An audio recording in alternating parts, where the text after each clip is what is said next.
Hola, ¿qué tal? Paz y bien, de nuevo compartiendo con ustedes la artesanía de contar y también estamos compartiendo con Lisandro una vez más. ¿Cómo estás? Muy bien, Rubén. Muy Me alegro contento. mucho de verte porque hoy vamos a tener un tema que es difícil, el tema de el conflicto es parte de contar historias. Qué conflicto, qué conflicto? tema. Y traímos a una monjita bastante tranquila, porque si traeríamos aquí a Santa Teresa de Jesús, la española, bueno, ya entendería el tema del conflicto.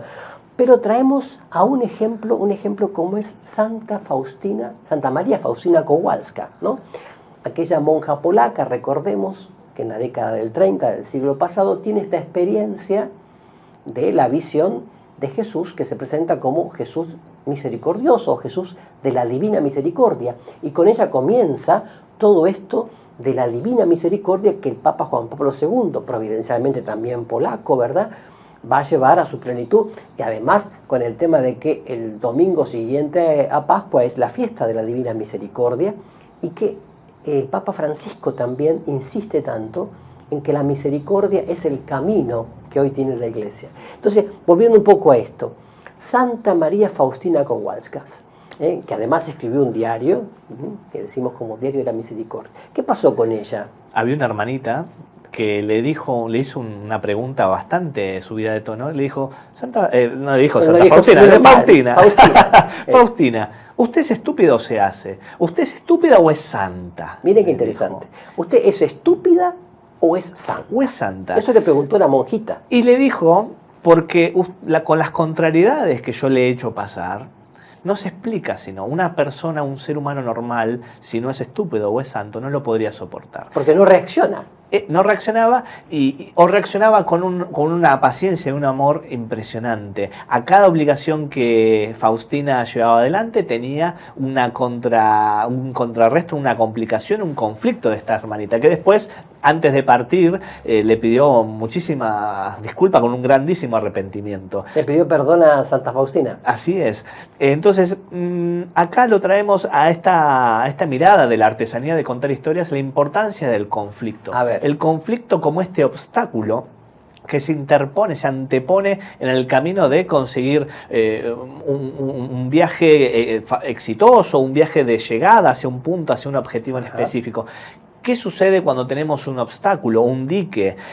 Nos decanta una decisión posible. Y yo para poder visualizar esto hay algo que me interesa muchísimo, que lo he observado en nuestro Señor Jesús, que es en el medio de una parábola, cuando hay que tomar una decisión clave, Él frena la parábola, frena la narración y le hace una pregunta retórica de convivencia con sus seguidores, que es decir, ¿qué hubieran hecho ustedes? O sea, provoca un conflicto. Exactamente, provoca un conflicto para que podamos nosotros tener esa proximidad, un poder vivir en carne propia. Y luego él continúa su narración. Entonces me interesa muchísimo en esta artesanía de contar, en estos ejercicios de poder pensar las catequesis, los encuentros, los ejercicios, la docencia, la manera de comunicar y llegar a nuevos hermanos, es de qué manera nosotros le damos un lugar al conflicto, porque el conflicto es en cierta manera ese precipicio, ese borde que nos permite contemplar y tomar una decisión, una acción determinada. Claro, o sea que la persona de Jesús y el Evangelio nos ponen siempre en conflicto, o sea, nos pone en crisis, porque tiene que ser así, porque el conflicto no tiene que ser visto solamente como una desgracia y decir, bueno, ante esta situación yo ya no avanzo más, me quedo paralizado, me quedo estupefacto, ¿no? O sea, ¿por qué? Y porque esto me supera, no puedo, estoy desmadrado, como dicen algunos, ¿no? Que salirse de madre, bien entendido. Entonces, ante esto, ¿qué podemos decir? Que el conflicto es una oportunidad, así como la crisis es una oportunidad. ¿Oportunidad de qué? De decir, bueno, perfecto, esto me está mostrando alguna otra cosa. Necesito una gracia especial, necesito crecer más en este aspecto, en este otro. Estoy pensando cuando hace un tiempo nos contaste sobre tu propio conflicto, cuando en la escuela primaria donde ibas, te pusiste a leer en público y tus docentes se burlaron y vos dijiste, nunca, en mi vida jamás seré docente, nunca. O sea, ahí... El obstáculo, el dique. El dique fue como que, y sin embargo después ese dique se rompió. ¿Pero por qué? Porque supiste superar el conflicto. Interesante, no hacerse el distraído ante el conflicto, sino saber superarlo. Las preguntas de Jesús no son preguntas de un provocador gratuito, son preguntas de un pedagogo, yo diría, de alguien que quiere que crezcamos, que maduremos, que demos opciones, ¿no?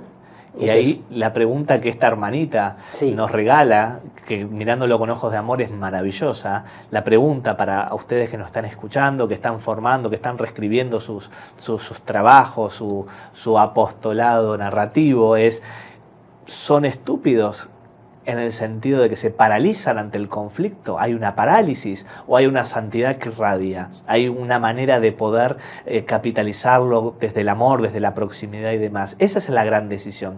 Las palabras que usábamos, las imágenes, nuestros relatos, nuestras clases, nuestra narrativa, ¿se paraliza ante el conflicto o lo toma como un insumo que permite irradiar e inspirar bajo el testimonio? Es muy interesante entonces esto que te está pasando en este momento, en tu apostolado, en tu familia, ¿es algo que te está paralizando? ¿Algo que incluso te hizo tirar la toalla antes del primer golpe? ¿Algo que de repente te hizo olvidar tu vocación, tu proyecto de vida, tus ideales, tu meta? ¿Dejaste de peregrinar hacia la meta por eso? ¿O al contrario, querés verlo como una oportunidad? Y un conflicto puede ser una persona, puede ser una distancia, el desierto, los 40 días, puede ser también una cuestión de índole interior, puede ser el miedo. También un prejuicio. Identificar el conflicto es muy importante. Es decir, a mí lo que me pasa es esto.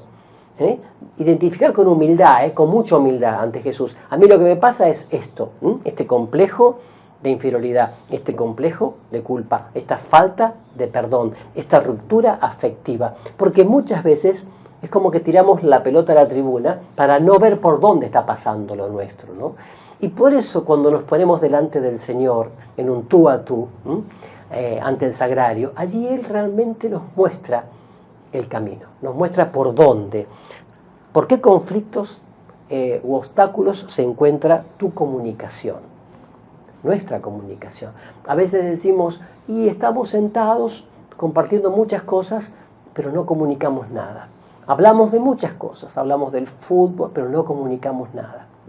Estamos también a veces en la iglesia, en infinidad de reuniones, en la parroquia, pero no comunicamos nada. A veces no comunica la predicación, no comunica la catequesis, y no comunica cuando no se pone en crisis, cuando no se pone delante el Evangelio, cuando hacemos, como diría el Papa Francisco, una ONG.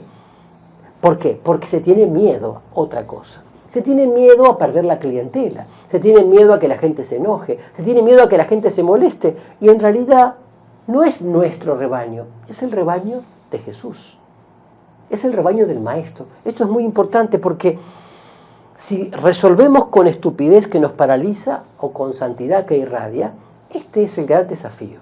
¿Cómo resolvemos el conflicto? ¿Cómo estamos resolviendo la crisis? ¿Cómo estamos viviendo también nuestra vocación de ser irradiadores del Evangelio? Así que volviendo un poco a Santa Faustina Kowalska, pedimos también su intercesión, ¿no? Para que nos ayude ella a ser los santos de nuestro tiempo. Santos de carne y hueso, santos, como diría un famoso autor, de jeans y zapatillas. Gracias, Lisandro. Rubén, ha sido un gusto. Y nos encontramos nuevamente, próximamente con ustedes para seguir contando historias que alimentan vidas, paz y bien para todos.